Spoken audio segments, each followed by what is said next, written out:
It's been said that truth is the first casualty of war. As Russia wages its war in Ukraine, today's guest sounds the alarm that social media, which has long had its own problems with the truth, is again a platform for Russian disinformation. He's Darren Linvill this week on Story in the Public Square.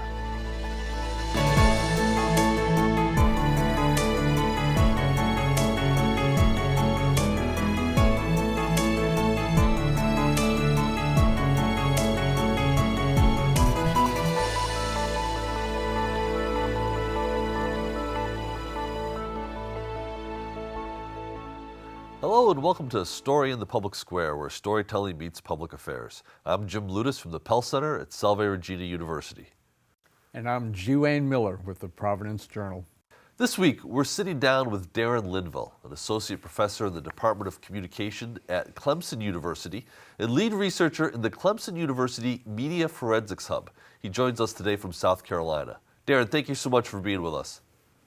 It's a real pleasure to be here, Jim. Thanks. We're going to get into some of your research in some specific detail, but let's start talking about the challenge of disinformation more broadly. This is something that Americans have been grappling with for years, but in your own words, why is disinformation so dangerous?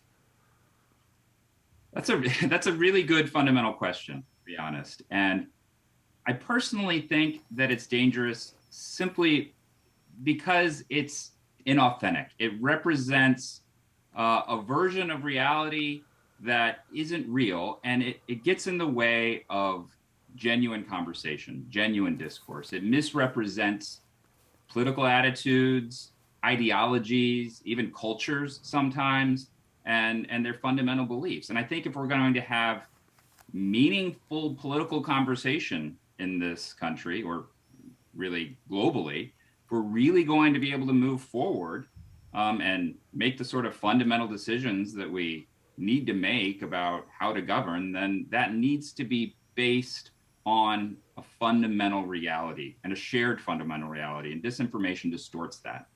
Is it too much to say that it's a threat to democracy? Oh, no, definitely not. I think it's absolutely a threat to democracy. I mean, there are a lot of threats to democracy, but I think that disinformation and misinformation more broadly reinforce existing threats. They help amplify fringe perspectives and often make beliefs that aren't particularly common appear far more common than they really are. And I think that can really harm democracy as a whole. So disinformation is really as old as human existence. I mean, in terms of lying, not telling the truth, and so forth. That's amply chronicled in literature and in history. But how has social media changed that? And we're looking essentially at the last 15 years, the advent of Twitter and Facebook, Instagram, and other platforms. How has it changed that? Sure. That's a great question. I think that it's changed it. Well, if you look at, for instance, what the Russians do in their social media disinformation, it's really, as you suggest, just versions of the sort of thing that they were doing in whatever the mainstream form of media was at a given moment in history, or since the 1920s when the Soviets first came to power. But I think what makes it more dangerous now is a couple of things. One, the cost of doing business on social media is very low. Mainstream social media platforms facilitate the ability to operate efficiently and cheaply on their platforms. It's in their best interests for any actor, whether it's me or you or the Russian Internet Research Agency operating out of St. Petersburg, to create accounts that are completely anonymous, very easily and at very low expense. And so that really lowers the bar of entry to doing disinformation. And I think you can see that internationally as more and more state actors engage in disinformation on social media. and engage others to engage in disinformation on their behalf. There's a growing problem with states hiring marketing firms to engage in this kind of activity. So this is maybe a question that refers more to human psychology than certainly to social media.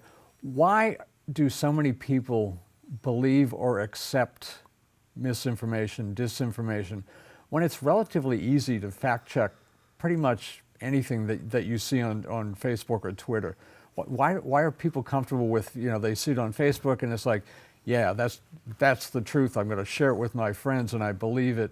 And of course that happens with great numbers of people. Why? Because, disinformation plays on human psychology. Cognitive dissonance is a very powerful force. People want to believe what they're already inclined to believe. And again, to take it back to the way the Russians have engaged in their social media disinformation, for instance, they in the past, especially when engaging in conversations in the United States, they've engaged on both the left and the right, almost equally. They've engaged in conversations with Democrats and Republicans. And in engaging those conversations, they work to make both groups more extreme by feeding them information that someone, like I said, might already be inclined to believe. And if you're already inclined to believe something, it's easy to pull you along in a slightly more extreme direction. It also works because on social media, there's a tendency for people to focus on group identity rather than individual identity. There's a lot of research that shows that the anonymity that social media gives causes us to do that, to focus on that group identity. And again, when you're focusing on the group identity rather than the individual identity, it's easier to get people to go along with what's perceived as a norm. And that's why disinformation, like I said, it plays into human psychology. These are oftentimes very sophisticated actors, and they know what they're doing. Darren, we can't talk about this issue. We can't certainly talk about Russia without talking about the war in Ukraine. What role has disinformation played in that conflict so far? Yeah, I think a crucial one. There's been a lot of conversation to suggest that, the West is winning the information war in Ukraine. But I'm not sure that that's as true as a lot of people may want to believe. Because fundamentally, if you look at conversations outside of English, outside of Western languages, it's not such a clear-cut case. I've spent probably entirely too much time in Russian language social media in the past several weeks. It's not healthy. I don't recommend it. But if you look at those conversations, Putin still has a stranglehold on Russian language social media. He has a lot of support. We've seen in polls, now how much you can trust these polls is up for debate, but we've seen in polls that his approval ratings have risen, and that's reflected in the conversations I've seen. Do you have a fundamentally, sense? I was going to say, do you have a sense that those conversations are authentic? I mean, we're talking about social media, which we know, and your research has certainly demonstrated the power of Russian interests and Russian organizations operating on social media. Do we have a sense that it's authentic?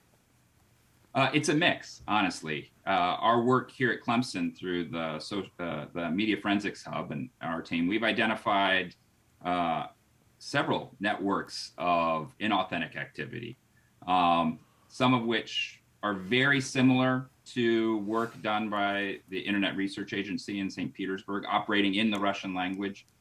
We've identified a network that spread across Twitter, Instagram, TikTok, VK, which is Russian language Twitter, and Telegram. And so there's definitely a lot of inauthenticity there. But those actors are engaging with real people. They're engaging with real conversations. And sometimes at least, where inauthentic starts and where the authentic conversation begins is hard to pinpoint. But it's absolutely a mix. And a lot of the authentic conversation is very, very pro-Putin. Well, one of the phenomena that you and your colleague Patrick Warren recently unearthed and shared through ProPublica is what you called fake fact checks. What are they? How are they being used, and who's using them? Yeah, we don't know who created these fake fact checks, or we're also calling them bunk debunks. But we do know that they are definitely purpose built. So what these fake fact checks do is they uh, show a video. In one video, they show two videos simultaneously. Sometimes it's a still image, and one video will be a fake. It will be, and they suggest that it's a fake created by the Ukrainians. So it'll be, for instance, a burning Russian tank, or a civilian population being shelled. And then the second video is a real video, often from 2014, from previous conflict in the Donbas. And they'll say, this is the real video. You can't trust the Ukrainians. They're creating these fakes. But we were able to find some of the first posting of these videos on Telegram. And Telegram doesn't remove metadata from images and videos. And so we were able to look at the metadata of some of these videos and prove that the whole thing is fake. Whoever created these videos created the fake thing and attached the real thing to it at the same time. Because, you know, I noticed what I had never seen was any Ukrainian spreading some of these particular fake messages. And what these seem to be intended to do is to undermine all truth. Because if there is no truth, you know, you're going to be a lot less willing to fight for anything. Putin doesn't necessarily have to persuade anybody that he's right. He just has to give you enough doubt that maybe he's not wrong. So I'm intrigued by the creation of these videos. Do you have any sense of the time involved to do this?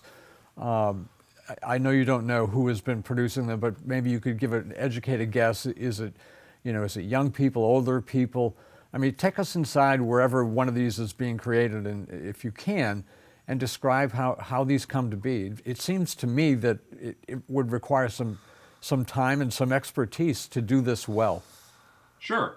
And there is some evidence in the metadata too that these were created by professionals. It's not just, you know, necessarily some teenager in their basement. They do seem to be created by professionals. You know, it's worth noting that the Russian Internet Research Agency in St. Petersburg, they are essentially a marketing firm. They have an art department. They have a human resources department. They are well resourced. And I don't know that these videos are coming specifically from the Internet Research Agency, but it's a safe bet that it's, you know, some group that operates similarly, someone that, you know, has done a lot of this type of work before. You know, in order to confirm that these were the fakes and in the way that they were, that we thought, we had to work with a videographer, somebody that had also similarly done that same sort of work to confirm that these were faked in the way that we thought they were faked. So you use the term marketing, which again is a fascinating term to apply to this discussion, but part of this really is marketing. You know, in the same way that, you know, corporations market their products. They don't do it obviously disingenuously like what we're talking about here, but talk about marketing. Again, that's a persuasive force in life today, regardless of where you live. You see something, it might move your emotion, you might believe it. Talk about the marketing piece of that. Yeah. This is an interesting point because I think a lot of people, when they think about disinformation, they think about fake news. They think about things that are created from whole cloth, like these bunk debunks, the fake fact check images that we were talking about. But most disinformation isn't that at all. Most disinformation is marketing. It's spin. It's taking an idea and telling you how to think about that idea. A lot of the work that the Russians have done in the past and the Chinese continue to do uses legitimate sources. If you look at what the Russians did 2016 all the way through 2020. Some of the usual places that they link to, some of the usual content that they link to through their social media campaigns are places like CNN, MSNBC. But when they're giving you that link, they're also telling you how to think about that link. A lot of people, when they're on social media, they don't even follow the link. They just read the headline. And if you have somebody telling you what to think about that headline without you even reading it, that can be very powerful. Darren, one of the tweets that you spotted appears to show a reporter broadcasting from in front of a collection of body bags. And in the video, one of the bodies moves, right? Can you tell us a little bit about what that tweet was and what you determined it had been originally? Yeah, we saw a lot of the accounts in the network that we identified sharing this video. And they were purporting that it was a video of a German correspondent in Kyiv speaking in front of a field of body bags, and then one of the body bags suddenly moves, clearly not a body bag, but a live person. But what that video actually was a German correspondent in Berlin speaking in front of a field of protesters at a global warming protest back in circa 2014. What's interesting about this video is it's a perennial video that we've seen attached to a number of different campaigns in the past, because sometimes you gotta reboot a classic because it just works. And the point here was that if this was an effort to show Russian atrocities in Ukraine, clearly they were all faked because these people weren't really dead. Right, as simply another attempt to undermine all faith in reality, because if this is fake, who knows what else might be fake, and it's just to sow those seeds of distrust. So you've mentioned the Internet Research Agency, and people who followed American politics, and in particular what happened in 2016, might be familiar with their work. But what makes you believe that this might be the work of the IRA? Again, I don't know that it's the work of the IRA, but if it's not the IRA, it's somebody that is doing exactly the same thing. So it may not make a fundamental difference. But it very possibly is the IRA, and we have a number of markers that we look for. We've been looking at what they've been doing for the past, half decade now. And I've read Russian tweets until my eyes bleed. So, first you have sort of just a qualitative sense. They have a certain style. They're really good at what they do. They're better at social media than you and I, Jim. And then there's another of other markers that, I'm not necessarily going to talk about on television, but it's a list that we go through. Everything from, how they're engaging with others, to, these sort of qualitative signals like the type of profile images they're using.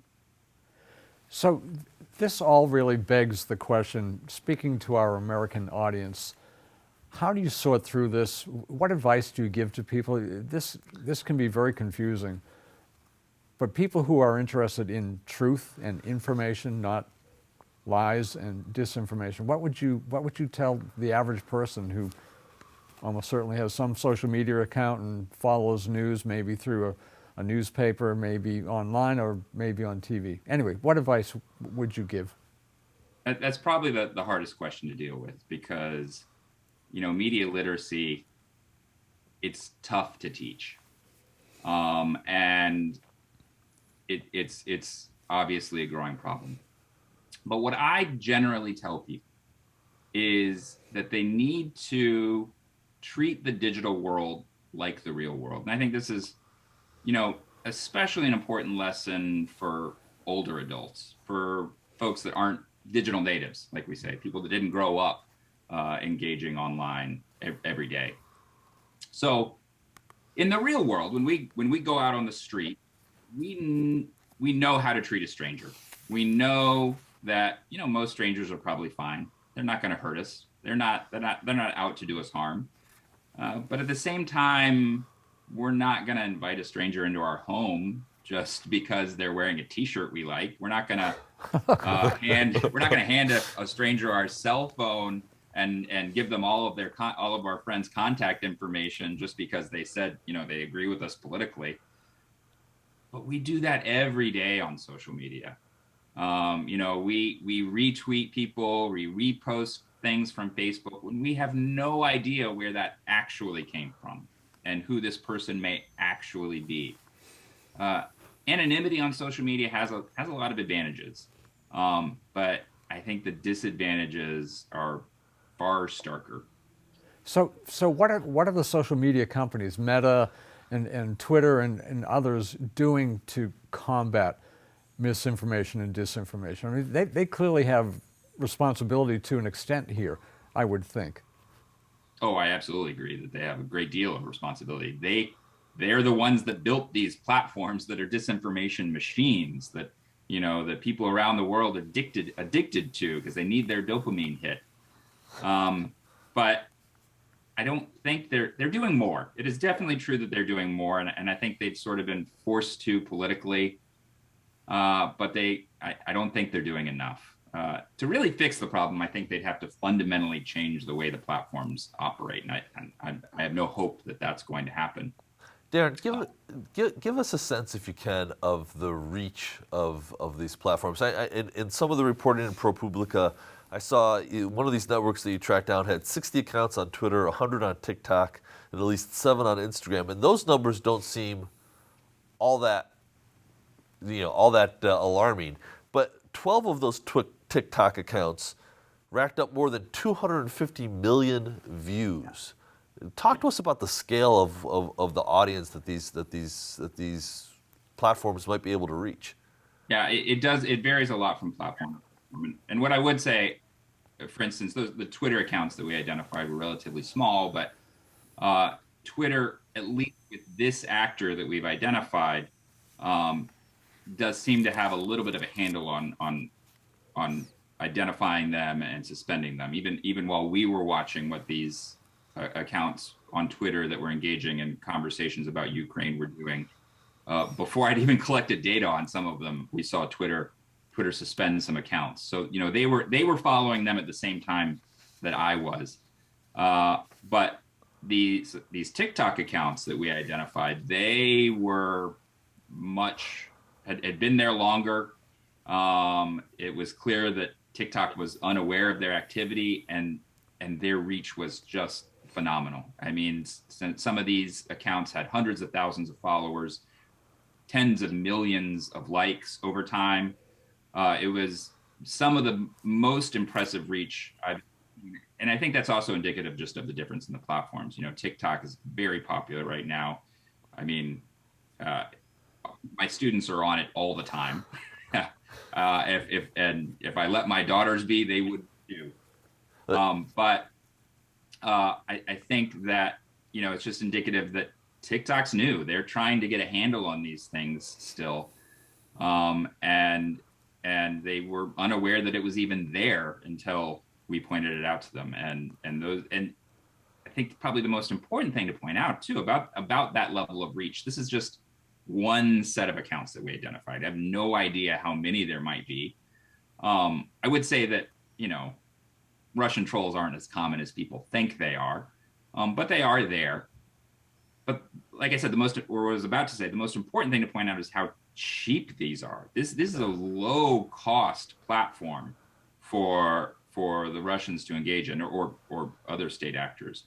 And so when you talk about those tens of millions of likes and hundreds of thousands of followers, you also have to remember how fundamentally cheap and easy it was to get that engagement. You see state media, for instance, in Russia, that's an expensive endeavor.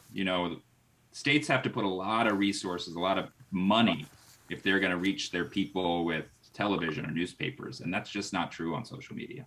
Darren, we've got about 90 seconds left here. Other researchers have noted that since the start of the war in Ukraine, the number of actors on social media attacking either the validity of coronavirus science or attacking the vaccines has actually decreased, and some public health officials are calling it a bot holiday, again, that coincides with the start of the Ukraine war. Have you seen that in your research as well? And if so, what do you make of it? I think the main thing I would point out is at moments of great change, of some big event happening, you've got to be very careful about your claims. It may just be that the conversation has changed. People aren't talking about one thing simply because they're talking about another thing, not because there's fewer bad actors or fewer bots. They're just talking about different things. We saw this certainly during the rise of COVID to begin with, when everybody started talking about millions of people spreading disinformation. That's just because there were a lot of people at home and they were tweeting a lot more. That's a fair point. Darren, this is hugely important work, and we thank you for sharing it with us and our audience. He is Darren Linvill. That is all the time we have this week. But if you want to know more about Story in the Public Square, you can find us on Facebook and Twitter, or visit pellcenter.org, where you can always catch up on previous episodes. For G. Wayne Miller, I'm Jim Ludis, asking you to join us again next time for more Story in the Public Square.